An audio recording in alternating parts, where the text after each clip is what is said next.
vision. Le Rwanda veut accélérer le développement de la culture du raisin et la production viticole. Les autorités agricoles testent actuellement plusieurs nouvelles variétés de raisins afin de renforcer la production commerciale et réduire les importations. Un projet qui pourrait également stimuler l'agrotourisme et l'industrie du vin dans le pays. Reportage de Jennifer Makonga.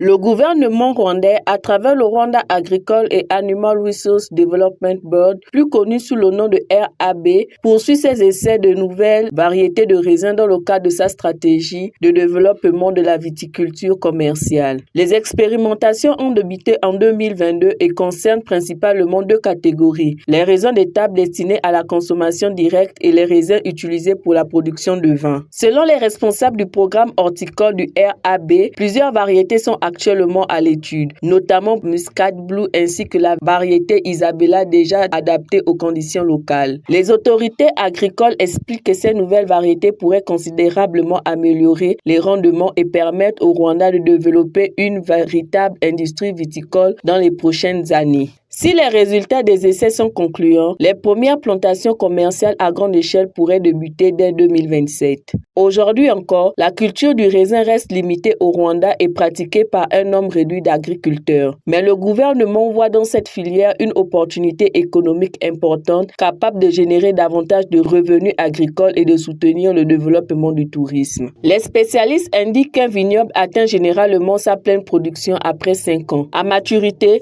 les rendements pourraient atteindre environ 10 tonnes par hectare. Le Rwanda dispose également d'un avantage climatique important grâce à ses zones de haute altitude qui offrent des conditions favorables à certaines variétés de raisins, notamment destinées à la production de vin. Les autorités soulignent que certaines régions du nord, du sud et de l'ouest du pays présentent des microclimats adaptés à la viticulture. Le projet bénéficie également d'un partenariat avec la région allemande de Rhénanie-Palatinat, connue pour sa production viticole. Cette coopération permet au Rwanda de bénéficier de transferts de technologie, de formation technique et d'expertise en contrôle qualité. L'intérêt des investisseurs privés pour la filière continue également de croître. L'entreprise locale Isimbi Industrie développe actuellement une unité de production dans le district de Houillé afin de fabriquer du vin à base de raisins et de café, mais aussi des boissons gazeuses et de l'eau embouteillée. Son fondateur, Théogène Tompaka, cultive déjà du raisin depuis plusieurs années et affirme que les essais menés avec l'appui de RAB et des